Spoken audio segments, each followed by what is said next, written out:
திருவன் சரணம். அதிகௌரவத்துக்குரிய எங்களுடைய கல்யாண மித்ர குருநாதர் புத்தோத்பாதோ ஆரியன் வான்சவின் பாத நமஸ்காரம். இப்போ நாங்கள் பார்ப்போம், இந்த குரு நமஸ்காரம் இடுவது என்பது இந்த அனாத்ம தர்மத்தில் அப்படி ஒன்று கிடையாது. அதாவது பகவான் புத்தர் அவர்கள் போதித்த இந்த அனாத்ம தர்மத்தில் ஒருவர் கிடையாது. அதாவது வெளியில் உலகம் இருக்கிறது என்று எடுத்துக்கொண்டது தான் நான், அந்த பிடிப்பு தான் நான். அப்போ அப்படி ஒருத்தர் அப்படி ஒன்று எங்கேயும் இல்லைன்னு சொன்னால், பார்ப்பது, கேட்பது, உணர்வது என்று அது எங்கேயும் இல்லைன்னு சொன்னால், அது வெளியில் இல்லைன்னு சொன்னால், அப்போ அது மனசுலேயும் இல்லை. அப்போது வெளியில் இல்லைன்னு சொன்னால், அப்போ அந்த இல்லை என்கிற போது அப்போது நான் தான் இங்கே இல்லாமல் போகிறேன். அப்போ வெளியில் இருக்கிறது என்று எடுத்துக்கொண்ட துஷ்டி தான் நான். வெளியில் இல்லை, இது எல்லாம் எண்ணங்கள் தான். பார்ப்பது, கண்களுக்கு தெரிவது எல்லாமே வெளியில் இருக்குன்னு சொல்லி பிடிச்சு கொண்டிருப்பவர் அஸ்ருதவத் புதக்ஜன மித்யாதுஷ்டிக உம்மந்தக. அப்போ கண்களுக்கு தெரிவது வெளியில் இல்லை, அது ஒரு எண்ணம். அது சத்தமும் வர்ணமும் இணைந்ததனால் உருவானது. அது ஒரு எண்ணம். அப்போ எண்ணம் என்பது வெளியில் இல்லை, அது மனசில் தான் என்பதை புரிந்து உணர்பவர் ஸ்ருதவத் ஆர்ய ஸ்ராவகர்.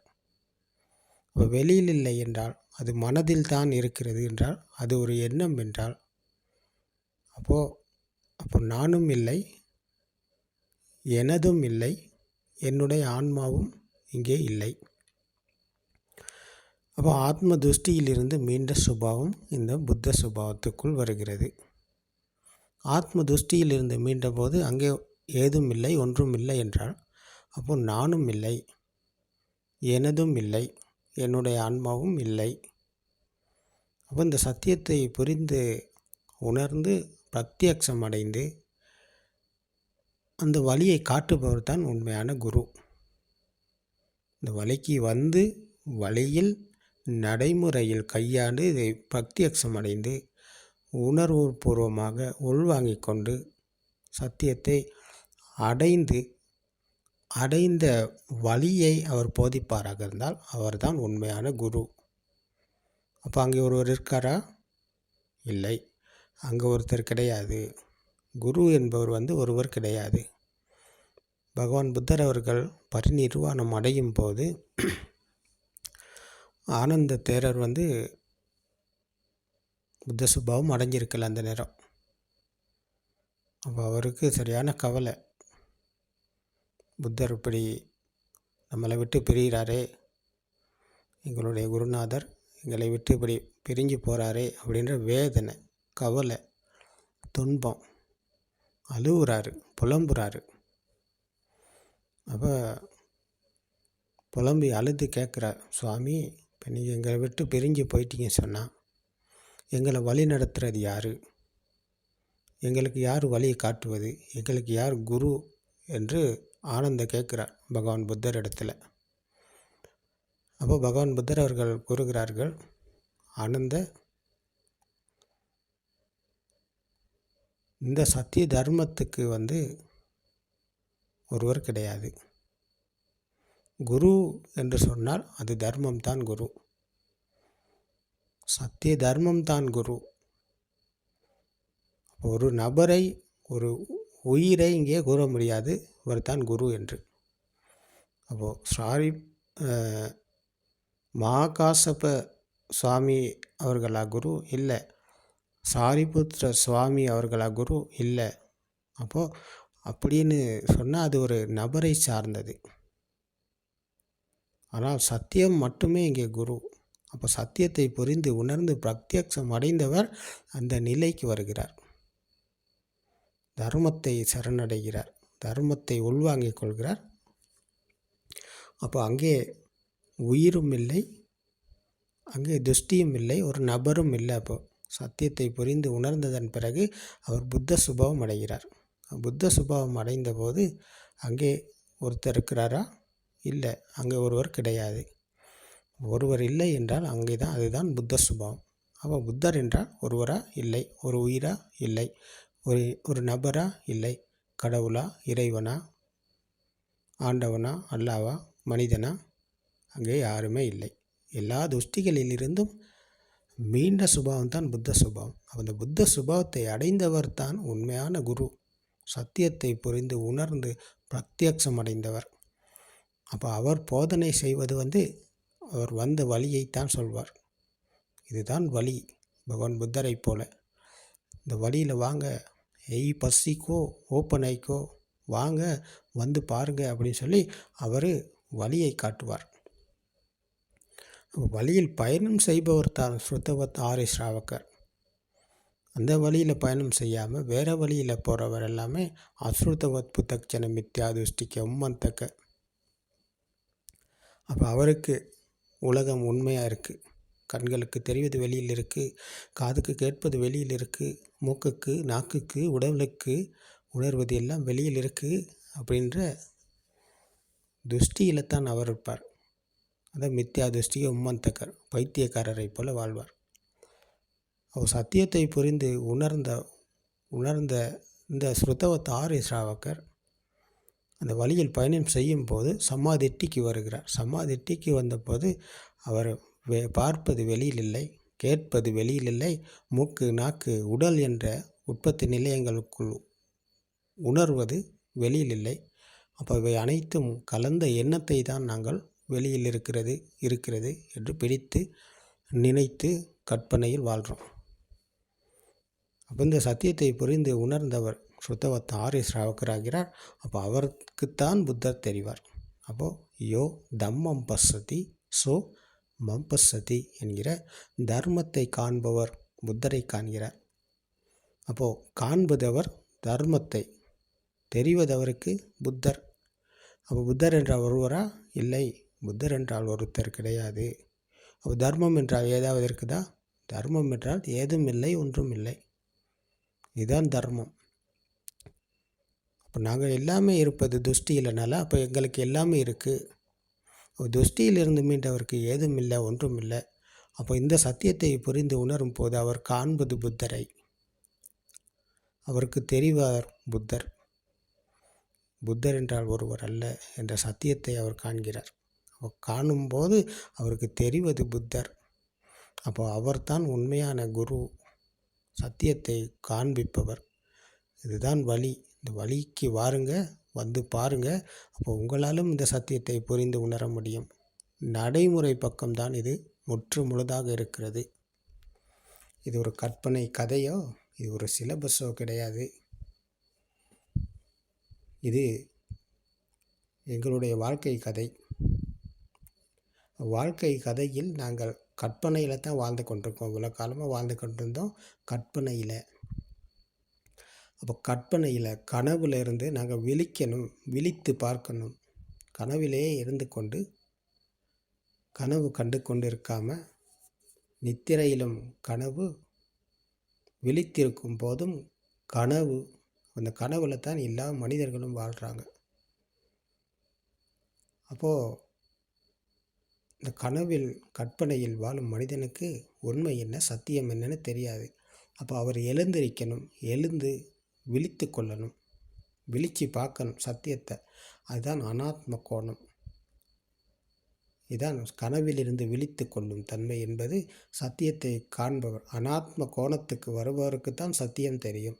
ஆத்ம கோணத்தில் இருந்து கொண்டு அவர் ஆத்ம கோணத்தில் சத்தியத்தை கண்டால் அது அவருக்கு தெரியாது, அவரால் காண முடியாது.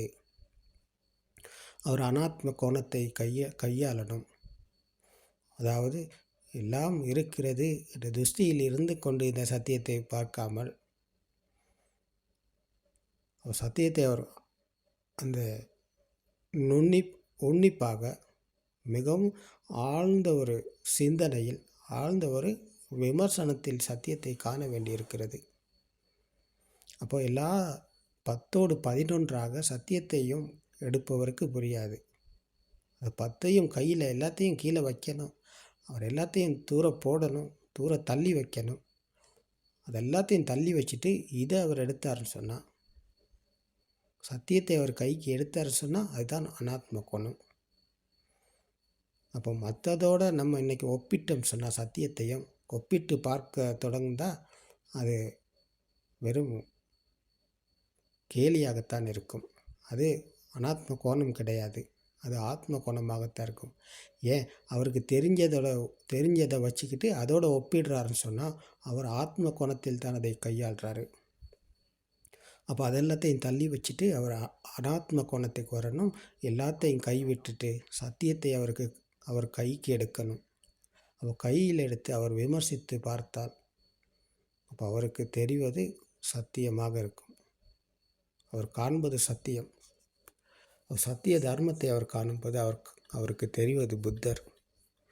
புத்த சுபாவத்தில் ஒருவர் கிடையாது. அப்போ அந்த வழியை வலியுறுத்தவர் தான் புத்த சுபாவம் அடைந்தவர்.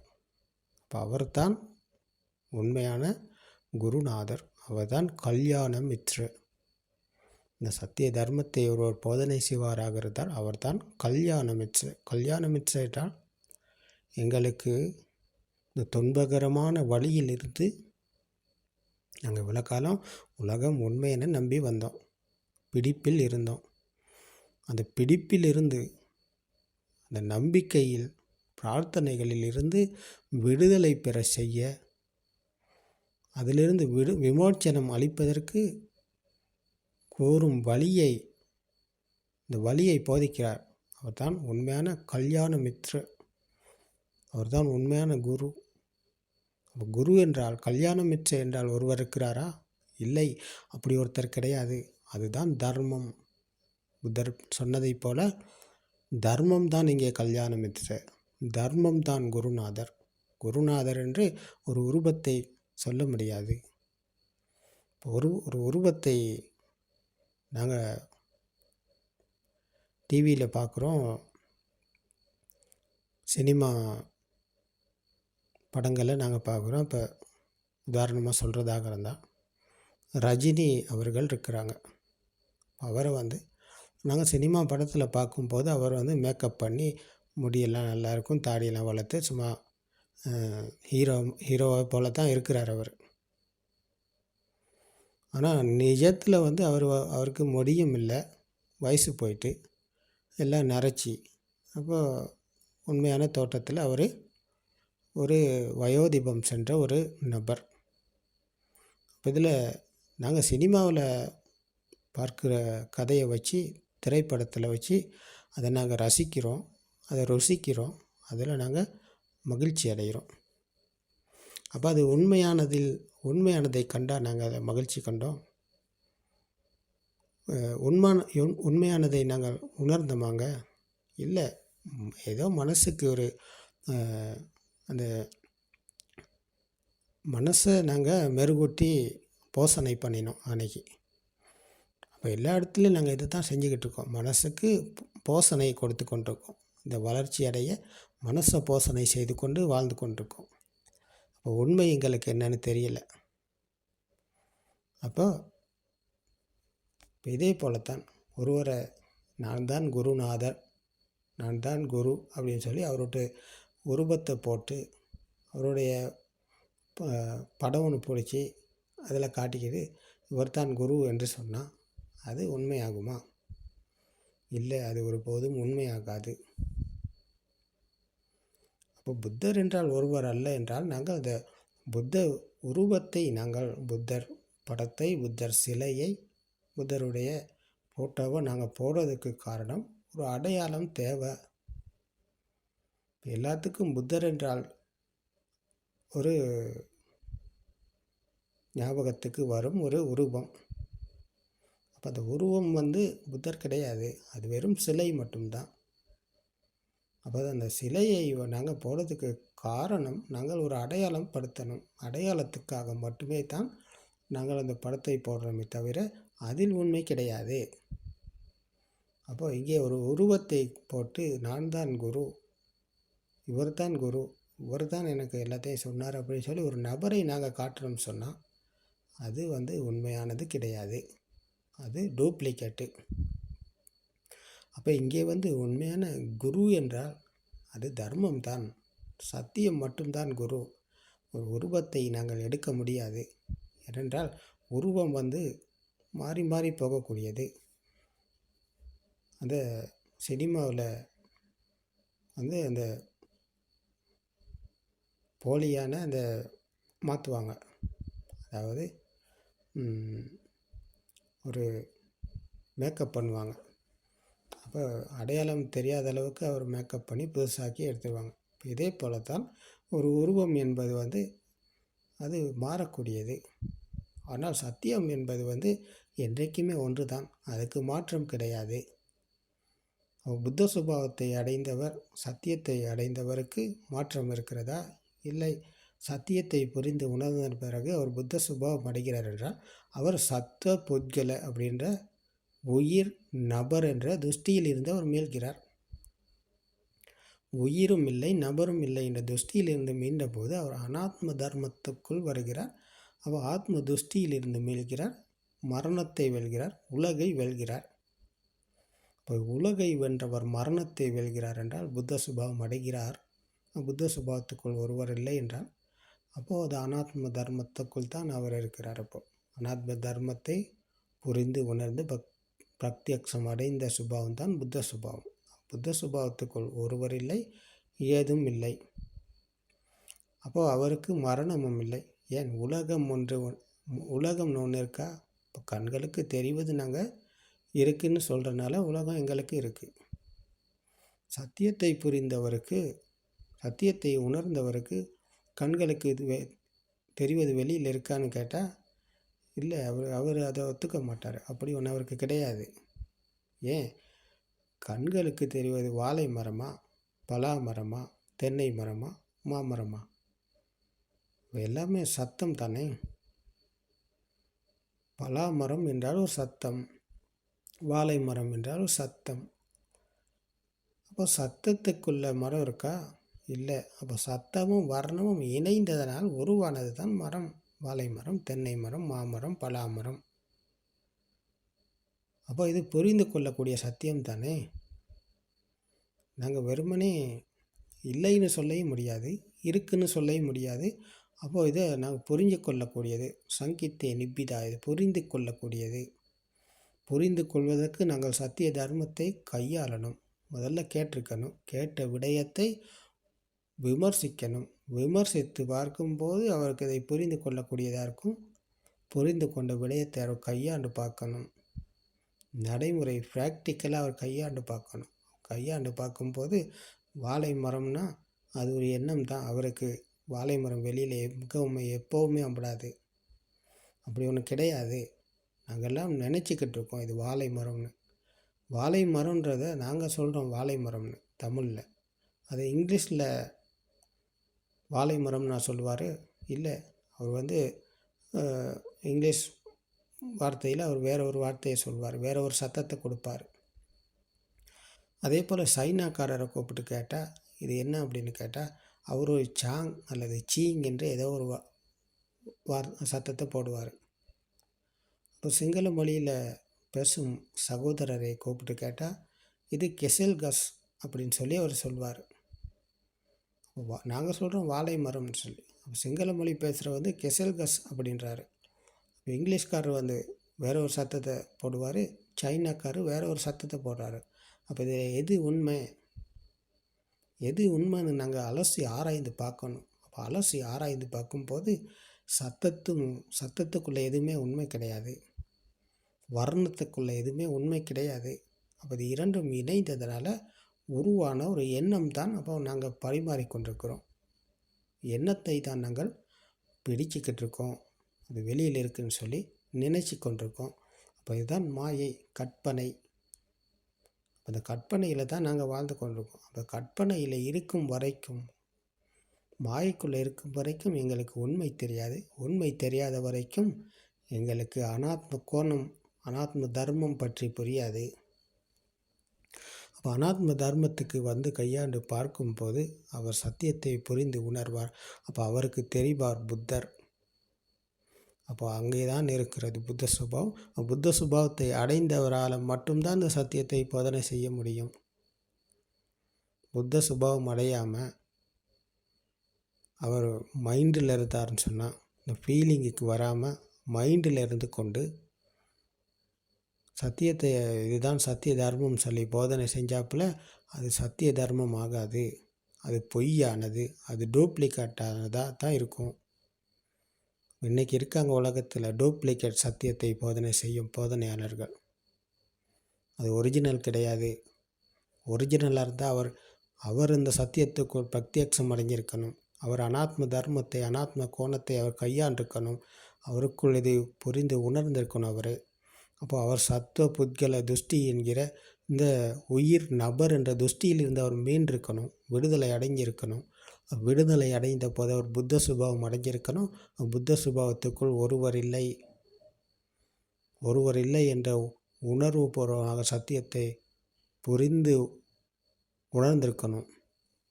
அப்போ அங்கே தான் புத்த சுபாவம் இருக்கிறது.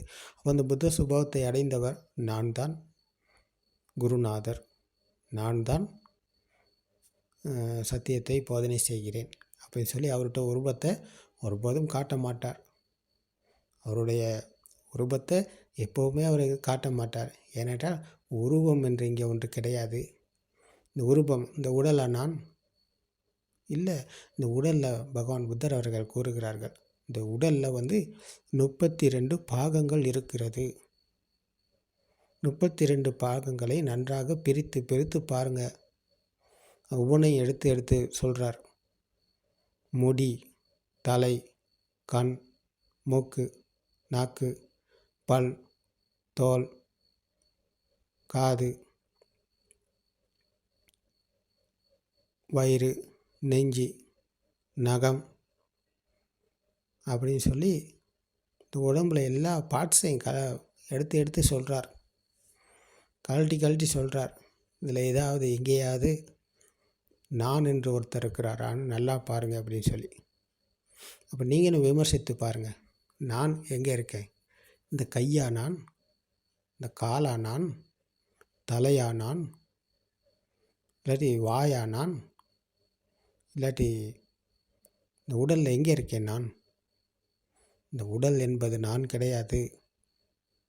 இந்த உடலில் நான் என்று ஒருத்தர் இல்லை. இந்த சென்சர்கள் 5ம் ஒன்றாக இணைந்த ஒரு எண்ணம் தான் நான்.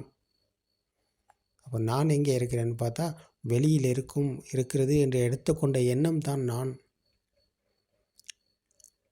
வாழை மரம் இருக்குது, வாழை மரம் வெளியில் இருக்குது அப்படின்ற எடுத்துக்கொண்ட எண்ணம் தான் நான். அப்போ அந்த எண்ணம் தான் எனது, அதுதான் என்னுடைய ஆன்மா. ஏதம் மம ஏசோ அமஸ்மிங் ஏசோமே அத்தா. நான், எனது, என்னுடைய ஆன்மா என்பது அந்த எண்ணம் தான். வாழை மரம் இருக்கிறது என்று எடுத்துக்கொண்ட எண்ணம் தான் நான்.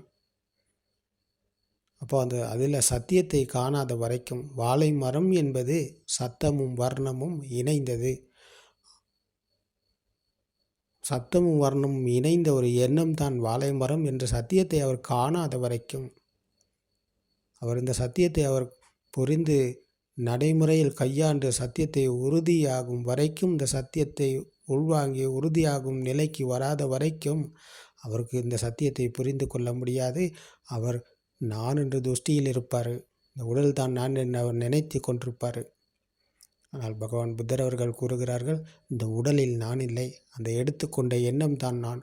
அப்போ அந்த எண்ணத்தில் சத்தியத்தை கண்டு அந்த எண்ணத்தில் இருந்தார் மீளும் போது அப்போது நான் இல்லை, எனதில்லை, என்னுடைய ஆன்மா என்று இங்கே ஒன்று இல்லை என்ற சத்தியத்தை தான் அவர் புரிந்து உணர்கிறார். அப்போது சத்தியத்தை புரிந்து உணர்பவர் நேதம் மம நேசோ அமஸ்மிங் நேசோமே அத்தா என்ற நான் இல்லை, எனதில்லை, என்னுடைய ஆன்மா என்று இங்கே ஒன்று இல்லை என்ற இந்த அனாத்ம தர்மத்தை தான் அவர் கையாளுகிறார். அப்போ அனாத்ம தர்மத்துக்குள் வந்து சத்தியத்தை புரிந்து உணரும் சுத்தவத் ஆறு ஸ்ராவகர் இவர்தான் என்று பகவான் புத்தர் அவர்கள் போதிக்கிறார்கள். இப்போ நீங்கள் இதை விமர்சித்து பார்க்கும்போது இது உண்மையா பொய்யா, இது கற்பனையா இல்லை ஒரு சிலபஸா அப்படின்றது உங்களுக்குள் இதை புரிந்து கொள்ள முடியும். இதை நீங்கள் வேறு எங்கேயுமே கேட்டிருக்க முடியாது. நீங்கள் இந்த உலகத்தில் எந்த மூலையில் இருந்தாலும் உலகத்தில் பெரிய பெரிய ஆளுங்களை நீங்கள் சந்திச்சிருப்பீங்க, பெரிய பெரிய மகான்மாரை சந்திச்சிருப்பீங்க, பெரிய பெரிய இன்றைக்கி இருக்காங்க ஞானிகள். அந்த ஞானிகள் எல்லாமே இன்றைக்கி இதுதான் புத்தர் சொன்னார், இதைத்தான் செய்தார்னு சொல்லும் ஞானிகள் நிறைய பேர் இருக்கிறாங்க உலகத்தில். அவர்கள் எல்லாமே யாருமே இந்த சத்தியத்தை இன்றைக்கி போதனை செய்யலை, முடியாது. காரணம் என்னென்னா, அனாத்ம கோணத்தை அவர் கையாளலை, அனாத்ம தர்மத்துக்கு அவர் வரலை. ஆத்ம துஷ்டியில் இருந்து கொண்டு கற்பனையில் இருந்து கொண்டு கற்பனையில் அவர் மைண்டுக்குள்ளே இருந்து கொண்டு மைண்டு மூலியமாக அந்த உலகத்துக்கு இதுதான் புத்தர் சொன்னார், இதைத்தான் செய்தார்னு சொல்வது எல்லாமே பொய், போலி, அது டூப்ளிகேட், ஒரிஜினல் கிடையாது. ஒரிஜினல் என்னென்னா, நாங்கள் அனாத்ம கோணத்துக்கு வரணும், ஆத்ம துஷ்டியில் இருந்தால் அப்போ தான் எங்களுக்கு விடுதலை பெற முடியும். அப்போ அந்த வழிக்கு வர்றதுக்கு வழியை காட்டுபவர் புத்த சுபாவம் அடைந்திருக்கணும். அப்போ அவர் தான் கல்யாணமித்ர குருநாதர். இப்போ எங்களுடைய குருநாதர் அவர்கள் ஒரு உருவமா, அப்போ ஒரு உருவத்தை காட்டி இதுதான் நான், இதுதான் குருநாதர் என்று அவரை அடையாளப்படுத்தி அவரை காட்டுவாராக இருந்தால் அது உண்மையான குருநாதராக இருக்க முடியாது. அவர் உண்மையான குருநாதர் கிடையாது. ஏனென்றால் அவர் இருப்பது ஈகோவில். அப்போது அவருக்கு ஒரு ஆணவம் இருக்கும். ஏன் நான் சத்தியத்தை புரிஞ்சுக்கிட்டேன், நான் சத்தியத்தை இன்றைக்கி போதனை செய்கிறேன், அப்போ நான் பெரிய ஆள் அப்படின்ற ஆணவத்தில் இருப்பார் அவர். ஆணவத்துக்கு இங்கே இடமே கிடையாது. சத்தியத்தை புரிந்து உணர்ந்ததன் பிறகு ஆணவம் என்பது கால் தூசு போல ஆணவம் அழிந்து போகிறது. இங்கே ஆணவத்துக்கு இடமே கிடையாது, ஈகோவுக்கு இடமே கிடையாது. ஈகோ முற்று முழுதாக அழிந்த சுபாவம் தான் புத்த சுபாவம். ஆணவம் முற்று முழுதாக அழிந்த சுபாவம் தான் புத்த சுபாவம். அப்போது அவர் தான் பிச்சை எடுத்து சாப்பிடுவார். அவர் சம்பாரித்து கொண்டு சாப்பிடும் வழிக்கு போக மாட்டார். அவர் பிச்சை எடுத்து எளிமையான வாழ்க்கையில் பிச்சை எடுத்துக்கொண்டு ஏதோ கொடுக்கறத வாங்கி சாப்பிடும் ஒரு மனிதனாக இருப்பார். அப்போ இன்றைக்கி ஆணவத்தில் இருந்து கொண்டு நான் பெரிய வகுப்பு நடத்திக்கிட்டு இருக்கேன், நான் பெரிய ஆசிரமம் வச்சுருக்கேன், என்கிட்ட எத்தனை பேர் இருக்கிறாங்க சீடர்கள் அப்படின்ற ஆணவத்தில் இருக்கும் ஒருவர் ஒருபோதும் புத்த சுபாவம் அடைந்திருக்க முடியாது. அதுக்கான வாய்ப்பே இல்லை. புத்த சுபாவம் அடைந்தவர் மரத்துக்கடியில் தான் இருப்பார். ஏன் அவர் எதுக்குமே அவர் எந்த ஒரு பிடியிலும் அவர் இல்லை. அவருக்கு எது இருந்தாலும் ஒன்று தான், இல்லைனாலும் ஒன்று தான். அப்போ எல்லா துஷ்டியிலிருந்து மீண்டு விடுதலை அடைந்ததன் பிறகு ஆணவத்துக்குள் இல்லைன்னு சொன்னால், ஈகோவுக்குள் அவர் இல்லைன்னு சொன்னால், அப்போ அவர் ஆசிரமம் நடத்தி நாம் பெரிய ஆளாகணும், நாம் பெரிய குருநாதராகணும், நாம் பெரிய குருவாகணும், இந்த உலகத்துக்கு பெரிய ஆளாக நான் காட்டிக்கணும் அப்படி ஈகோவில் அவர் இல்லை. இன்றைக்கி இருக்காங்க பெரிய பந்தாவை காட்டிக்கிட்டு இருக்காங்க. உலகத்துக்கே பெரிய பந்தா காட்டிக்கிட்டு படம் காட்டும் நடிகர்கள், போலியான பொய்க்காரர்களுக்கு உண்மை என்னென்னு தெரியாது, சத்தியம் என்னென்னு புரியாது. அவர்கள் போகும் வழியில் போகிற அனைவருமே கஷ்டத்தை தான் இன்றைக்கி உழுந்துக்கிட்டு இருக்காங்க. அப்போ உண்மையான சத்தியத்தை காணணுமாக இருந்தால் நாங்கள் தர்மத்தை காணணும். சத்தியத்தை காண்பவர் புத்தரை காண்பார், புத்தரை காண்பவருக்கு மீண்டும் உலகம் உண்மையாகாது. ஏதும் இல்லை ஒன்றும் இல்லை என்ற சத்தியத்தை காண்பவர் புத்த சுபாவத்தை அடைகிறார். அப்போ புத்த சுபாவத்துக்குள் ஒருவர் இல்லை. அப்போ ஒருவர் இல்லைன்னு சொன்னால் அப்போ அவருக்கு துஷ்டி கிடையாது, துஷ்டியிலிருந்து மீள்கிறார், அனாத்ம தர்மத்துக்குள் நிர்வாணம் அடைகிறார். அப்போ குருநாதர் ஒருத்தர் இங்கே இருக்கிறாரா? இல்லை. அப்போ குருநாதர் ஒருவர் கிடையாது, தர்மம் தான் குருநாதர், தர்மம் தான் கல்யாணமித்ர. நாங்கள் நட்பு இன்னைக்கு பழகுறோம், நண்பர்கள் இருக்கிறாங்க நிறைய பேர். எல்லாத்துக்குமே நண்பர்கள் இருக்காங்க தானே. அப்போ சத்திய தர்மத்தை போதனை செய்பவர் தான் கல்யாண மித்ர. மித்ர என்பது நண்பர். சத்தியத்தை போதனை செய்பவர் தான் கல்யாண மித்ர. அப்போ சத்தியத்தை புரிந்து உணராத ஒருவரால் கல்யாண மித்ரவாக முடியுமா? அது முடியாது, அது நடக்காது, அது சாத்தியமே இல்லாதது.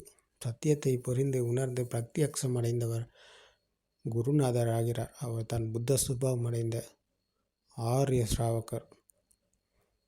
அப்போ இவர் தான் ஸ்ராவக புத்த. அப்போ அந்த புத்த சுபாவத்தை அடைந்தவர் தான் சத்தியத்தை போதனை செய்ய முடியும். அவரால் புரிந்து உணராத வரைக்கும் அது புத்த தர்மம் ஆகாது. அது போலி, அது பொய், அது கற்பனையிலிருந்து தான் வரும். அப்போ சத்தியத்தை புரிந்து உணர்ந்தவர் தான் வழியை காட்ட முடியும். அப்போ வழியை காட்டுவாராக இருந்தால் அப்போ அவர் சென்ற வழியைத்தான் அவர் காட்டுவார். அப்போது அங்கே ஒரு ஈகோ இருக்க முடியாது. அங்கே ஈகோவுக்கு இடம் கிடையாது, அங்கே ஆணவத்துக்கு இடம் கிடையாது. ஆணவம், ஈகோ எல்லாமே அழிந்து போனதன் பிறகு தான் அந்த மனதில் எரிந்து கொண்ட தீ முற்றுமுழுதாக அழிந்து போகிறது. அப்போ ஈகோக்குள்ளே இருப்பவருக்கு தீ அழியலை, ஆணவத்தில் இருப்பவருக்கு தீ அழியலை, தீ எரிந்து கொண்டு தான் இருக்குது. ஏன்? அவர் இருக்கார் தானே, அவர் இருப்பது திருஷ்டியில் தானே. அப்போ அவருக்கு ஈகோ இருக்குது, அவருக்கு ஆணவம் இருக்குது. அப்போ அவருடைய மனசில் எரிந்து கொண்டு தான் இருக்குது. அப்போ எரிஞ்சு கொண்டு இருக்கிற மனசு உண்மையை சந்திக்கலை, சத்தியத்தை சந்திக்கலை.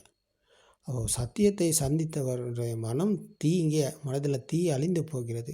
அப்போது ஆணவம், ஈகோ அழிந்து போகிறது. இந்த தீ அழிந்து போகிறதும் ஆணவம் அழிந்து போகிறதும் இந்த ஈகோ அழிந்து போகிறது எல்லாமே ஒன்று தான்.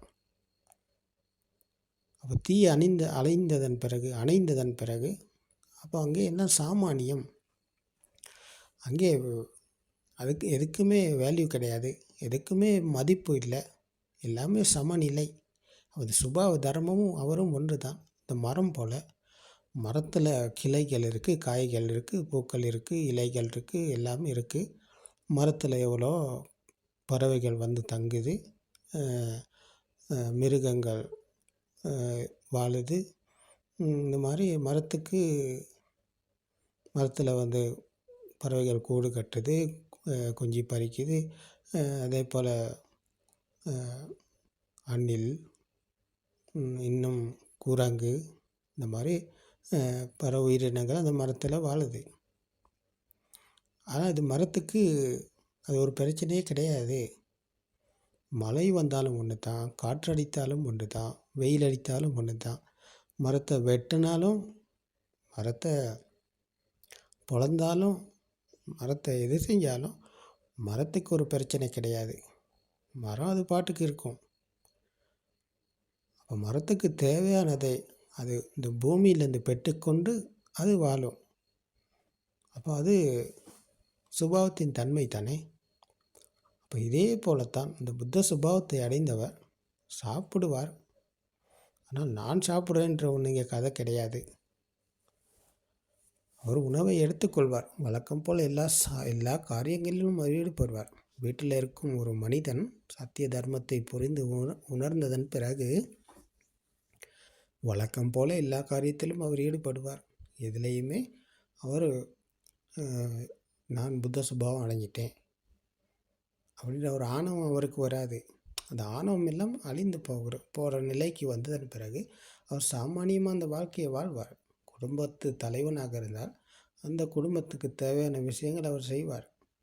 படிக்கிற பிள்ளைங்க இருந்தால் படிக்க வைக்க வேண்டிய காரியங்கள் அவர் செய்வார். வயசு பொண்ணா தாய் தகப்பனாக இருந்தால் அவங்களுக்கு மருந்து மாத்திரைங்க, அவங்களுக்கு தேவையான விடயங்களை அவர் செய்வார். கணவன் மனைவியாக இருந்தால் அப்போ அவங்களுக்கு தேவையான விஷயங்கள் அவங்களுக்கு நடக்கும். அப்போ இதில் எந்த ஒரு மாற்றமும் கிடையாது. எல்லாமே வழக்கம் போல் நடக்கும். ஆனால் அங்கே ஈகோ இல்லை, ஆணவம் இல்லை. அப்போது அந்த மனதில் எரிந்து கொண்டது தீ இல்லை. தீ அணைந்து விட்டது என்றால் சாமானியமாக அப்போ அவர் எதிர்காலத்தை பற்றின கற்பனையில் வாழ மாட்டார். இறந்த காலத்தினை பற்றின அவருக்கு எந்த ஒரு அதிர்வும் இல்லாமல் சாமானியம் இந்த நொடிக்குள்ளே இருப்பார். அவர் நொடிக்குள்ளே வாழ்வார். இந்த நொடியில் இருப்பார். அப்போ அவர் ரொம்ப தெளிவாக இருப்பார். அந்த தண்ணீரை போல, சுத்தமான பரிசுத்தமான தண்ணீரை போல அவர் பரிசுத்தமாக இருப்பார். அவருக்கு அதிர்வு கிடையாது. இந்த அதிர்வு அற்ற நிலை தான் நிர்வாண சுபாவம். அதிர்வு இல்லைன்னு சொன்னால் அப்போ அங்கேயே அந்த எல்லாமே தணிந்து விட்டது. அப்போ எதுக்குமே அவர் கலங்க மாட்டார். எதுக்குமே அவர் பாய்ந்து போகவோ தடுமாற்றமோ எதுவுமே அவர்கிட்ட கிடையாது.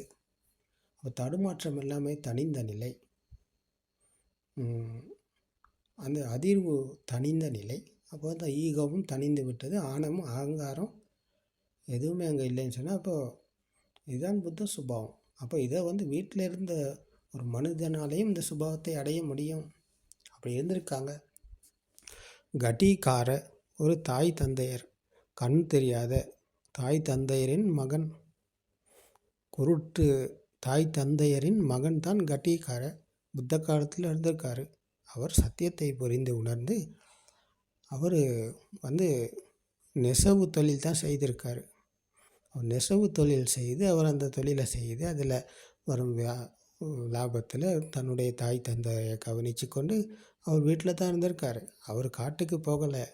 எல்லாத்தையும் விட்டுட்டு நான் காட்டில் தான் இருக்கணும், நான் எல்லாம் புத்த சுபாவம் அடைஞ்சிட்டேன், நான் தனியாக தான் இருக்கணும் அப்படின்னு சொல்லி அவர் யாரையும் விட்டுட்டு எங்கேயும் போகல. அதே போல் விசாக்காவை அநாத்த பிண்டிக சிட்டுத்துமா, அதே போல் குஜுத்தரா ஒரு வேலைக்கார பெண், பணிப்பெண்ணாக இருந்தவர். ஒரு வெட்டு பணிப்பெண்ணாக இருந்த பணிப்பெண் கூட இந்த சத்தியத்தை புரிந்து கொண்டு பணியை செஞ்சுருக்காங்க. அப்போது அநாத பிண்டிக சிட்டுத்துமா என்பவர் ஒரு வியாபாரி, மாபெரும் வியாபாரி ஒருவர். அப்போ அவரும் இந்த சத்தியத்தை புரிஞ்சு உணர்ந்து வீட்டில் தான் இருந்திருக்கார். அவர் எல்லாத்தையும் விட்டுட்டு காட்டுக்கு போகலை. இப்போ இதே போல் இன்னும் இருக்காங்க, ஏராளமாக இருந்திருக்காங்க புத்த காலத்தில். அப்போ அது இன்றைக்கும் சாத்தியம்தான். சத்தியத்தை புரிந்து உணர்ந்ததன் பிறகு நாங்கள் எங்கேயுமே போக வேண்டிய அவசியம் கிடையாது. சத்தியத்தை புரிந்து கொள்வது என்பது மனதை பற்றி புரிந்து கொள்வது. மனம்தான் உலகம். மனதை வென்றால் உலகத்தை வெல்வோம், உலகத்தை வென்றால் அப்போ மரணத்தை வெல்வோம். இதுதான் சத்தியம். அப்போ இதுக்கு மேலே சத்தியம் ஒன்று கிடையாது. அப்போ அதை புரிஞ்சு கொள்றதுக்கு காட்டுக்கு போகணும், எல்லாத்தையும் விடணும் அப்படின்னு இன்றைக்கி சொல்லும் பொய்யான மனிதர்கள் இருக்கிறாங்க. புத்த தர்மத்தை புரிந்து கொள்ள நாங்கள் எல்லாத்தையும் விட்டுட்டு காட்டுக்கு போகணும். இப்போ இது பொய்த்தானே, பட்ட பொய்த்தானே. இப்போ புத்த காலத்தில் சத்தியத்தை புரிந்து கொண்ட வீட்டில் உள்ள மனிதர்களும் இருந்திருக்காங்க தானே. ஒரு வேடனின் மனைவி குஜுத்தரா, ஒரு வேடனின் மனைவி. வேடன் காட்டில் போய்ட்டு வேட்டையாடிக்கிட்டு வந்த மிருகத்தை அவர் வெட்டி சமைச்சு கணவனுக்கு கொடுத்து சாப்பிட்டு குழந்தைங்களோட அவங்க வாழ்ந்துருந்துருக்காங்க. சத்தியத்தை புரிஞ்சு கொண்டு, சத்தியத்தை புரிந்து உணர்ந்ததன் பிறகு நீங்கள் காட்டுக்கு போய்ட்டு வேட்டையாடாதீங்க, அது பிழை அப்படின்னு அவங்களுக்கு அட்வைஸ் பண்ண இவங்க போக மாட்டாங்க. இவங்க தனிந்திருப்பாங்க. சத்தியத்தை புரிந்து கொண்டவர் உலகத்தை திருத்த போக மாட்டார். தன்னை திருத்தி கொண்டு தான் அந்த வழியில் பயணித்து தான் மனதை புரிந்து கொண்டு மனதிலிருந்து விடுதலை அடைந்து உலகத்திலிருந்து விடுதலை அடைந்து அவர் சாமானியமான இருப்பார். அப்போ உலகத்தை திருத்த அவர் போக மாட்டார். ஏன்னா உலகத்தை திருத்துவது என்பது லேசான காரியம் கிடையாது. அது முடியுமா? அது புத்தராலும் முடியாமல் போனிச்சு. புத்தர் சொன்னார் வழியே, நீ வாருங்கள், பாருங்கள், அப்போ உங்களால் புரிஞ்சு கொள்ள முடியும் அப்படின்னு வழியை காட்டினார். வழிக்கு வந்தவர் தான் புரிஞ்சு கொண்டார். வழிக்கு வராதவர் என்ன செஞ்சார்னு பார்த்தா அவங்க வழியில் போயிட்டு கடைசியில் அவங்க துன்பத்தில் தான் இருந்தாங்க. புத்த காலத்தில் இப்படியும் இருந்திருக்காங்க. தேவதத்த என்பவர் புத்த சுபாவத்தை அடையும் முதல்ல சித்தார்த்தராக இருக்கும்போது அவருடைய மைத்துனரும் இந்த புத்த சாசனத்தில் ஒரு பிக்ஷுவாக இருந்திருக்கார். ஆனால் அவர் சத்தியத்தை புரிஞ்சு கொள்ளலை. புத்தர் கூடவே இருந்தார், பக்கத்திலே இருந்தவர். ஆனால் சத்தியத்தை புரிஞ்சு கொள்ள புத்தரை அவர் கண்டார் உருவத்தில் தான். சத்தியத்தினூடாக அவர் புத்தரை காணலை. அதனால் அவருக்கு சத்தியத்தை காண முடியாமல் போனது. புத்தரை பழிவாங்க பல முறை பல வித்தைகளை கையாண்டு புத்தரை கொல்லணும், நாம் புத்தராகணுன்ற போட்டியெல்லாம் போட்டு பெரிய பெரிய ரகளையெல்லாம் பண்ணார். ஆனால் அவர் புத்தரை கண்டார் உருவத்தில் கண்டு உருவத்தை இல்லாமாக்கிட்டு நான் அந்த நிலைக்கு வரணும் அப்படின்னு சொல்லி அவர் நினைச்சார். அது நடக்காமல் போணுச்சு. சத்தியத்தை உண்மையான கண்டிருந்தால் அவர் புத்தரை கண்டிருப்பார். அப்போ அவரும் புத்த சுபாவம் அடைஞ்சிருப்பார். ஆனால் அவர் அந்த வழிக்கு வரல. இப்போ இந்த மாதிரி ஆட்களும் இருந்திருக்காங்க. அப்போது வழியை சொல்வார் பகவான் புத்தர் அவர்கள், வழியை சொன்னார். வழிக்கு வந்தவர் அப்போ மரணத்தை வென்றார், உலகை வென்றார், மனதை வென்றார். வழியில் வராமல் நாங்கள் வெளியில் இருந்து கொண்டு என்ன பேசியும் வரல. விடிய பேசி விடிஞ்ச பிறகு அந்த ராமாயண கதையில் சீதைக்கு லக்ஷ்மணர் என்ன முறை அப்படின்னு கேட்ட மாதிரிக்கு நாங்கள் விடிய இதை கேட்டும் வரல. நாங்கள் வழிக்கு வரணும். நீங்கள் 1000 போதனைகளை கேட்டாலும் வரல. அது வெறும் மைண்டில் இருந்து கொண்டு கேட்டிங்கன்னா அது உங்களுக்கு புரியாது. அப்போ நீங்கள் அந்த மைண்டில் இருப்பது தான் ஆத்ம கோணம். அப்போ அனாத்ம கோணம் என்பது மைண்டிலிருந்து நாங்கள் உணர்வுக்கு வரணும், ஃபீலிங்குக்கு வரணும். அப்போ இதை நாங்கள் ஃபீல் பண்ணி பார்க்கணும். ஃபீலிங்கோட நாங்கள் இதை பார்த்தோம்னு சொன்னால் இது எங்களுக்கு புரிஞ்சு கொள்ளக்கூடியதாக இருக்கும். அப்போது அதை புரிஞ்சு கொண்டதன் பிறகு அந்த வழிக்கு நாங்கள் நடைமுறையில் கையாண்டு பார்க்கணும். அன்றாட வாழ்க்கையில் நாங்கள் நடந்து கொள்ளும் எல்லா விதத்திலும் கதைப்போம், தொழில் செய்வோம், வியாபாரம் செய்வோம், படிப்போம். இந்த மாதிரி வீட்டு வேலைகள், வீடு கூட்டுறதா, சமையல் செய்வதா, குளிப்பது, பல் துலக்குவது அப்படின்ற எல்லா இடத்திலும் எங்களுக்கு இந்த சத்தியத்தை காண முடியும். எல்லா நொடியிலும் நாங்கள் சத்தியத்தோடு தான் இருக்கோம். அப்போ அதை எல்லா நொடியிலும் நாங்கள் இதை விமர்சித்து பார்க்கும்போது நானாக செய்கிறேன், இப்போ எனக்கா நடக்குது அப்படின்லாம் விமர்சித்து பார்க்கும்போது அப்போ இங்கே சிஸ்டம் தான் நடக்குது.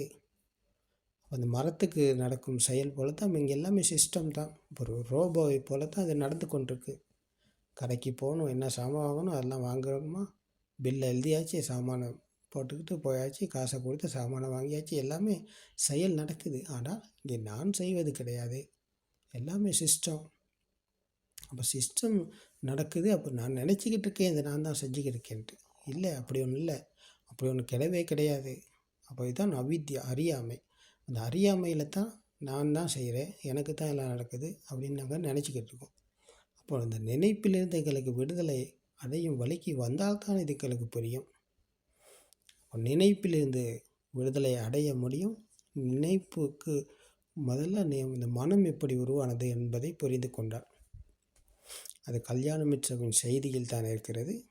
குருநாதரின் செய்தி, அந்த குருநாதரின் செய்தியில், கல்யாணமித்ரவின் செய்தியில் சத்திய தர்மத்தை கேட்டு நாங்கள் விமர்சித்து பார்த்து அதை நடைமுறையில் கையாண்டு பார்க்கும்போது மனம் உருவான விதம் பற்றி நாங்கள் கேட்டு தெரிந்து கொள்கிறோம். அப்போ தெரிஞ்சு கொண்ட விஷயத்தை விமர்சித்து பார்த்து நடைமுறையில் கையாளும் போது அப்போ மனம் எங்களுக்கு அடிமையாகும். அது வரைக்கும் நாங்கள் மனதுக்கு அடிமையாகி தான் போய்கொண்டிருக்கோம். இன்றைக்கி உலகமே இப்படி தான் போய்கொண்டிருக்கு. உலகமே மனசுக்கு அடிமையாகி தான் இருக்குது. மனசுக்கு அடிமையாகி மனம் சொல்வதையே செய்து கொண்டிருக்குது. இப்போ இதுதான் உண்மையான அடிமைத்தனம். அந்த அடிமைத்தனத்திலிருந்து மேல முடியும் மனம் உருவான விதம் பற்றி புரிந்து கொண்ட விடயத்தை நடைமுறையில் கையாண்டு பார்க்கும்போது மனசுக்கு ஒருபோதும் நாங்கள் அப்போ அடிமையாக மாட்டோம்.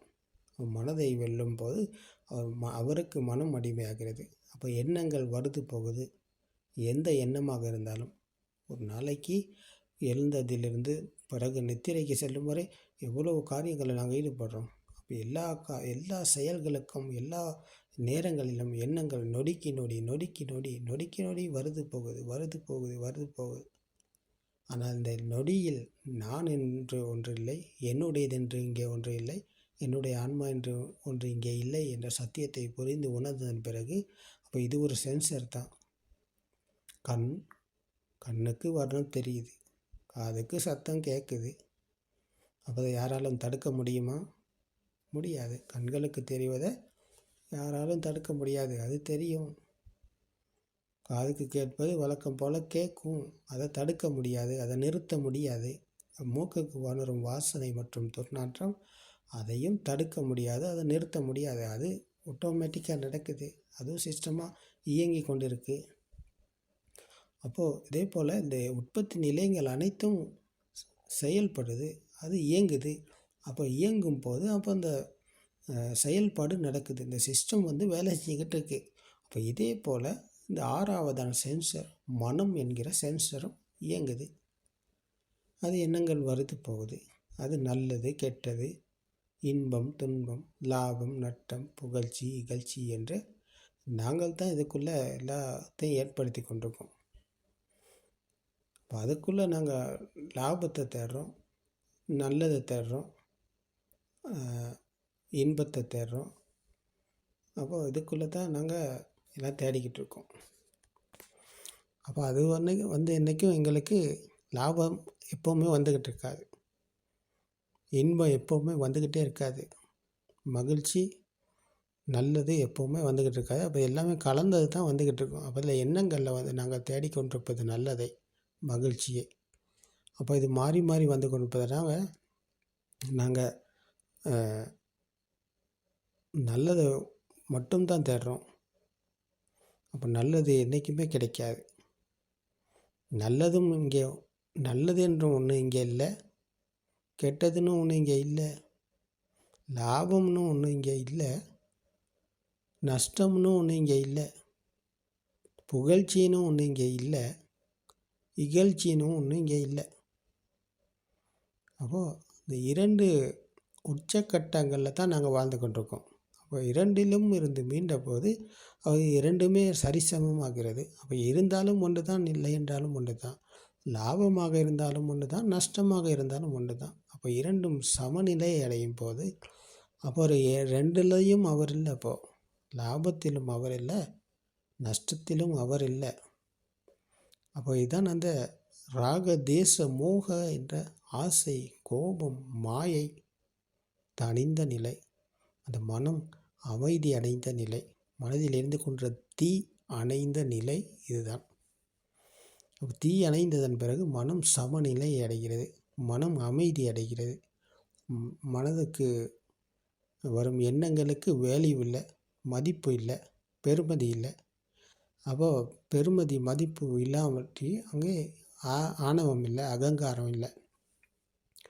அப்போ அவர் சாமானியமான எளிமையான வாழ்க்கையில் இருப்பார். அப்போ அவருக்கு எதுவுமே போட்டி போடவோ, பொறாமைப்படவோ, பொய் சொல்லவோ, களவெடுக்கவோ, திருடவோ, கப்பட்டித்தனம் செய்யவோ, வஞ்சகம் பண்ணவோ, ஏமாற்றவோ, இன்னொருத்தர் அபகரிக்கவோ எந்த ஒரு நிலைக்கும் அவர் போக மாட்டார்.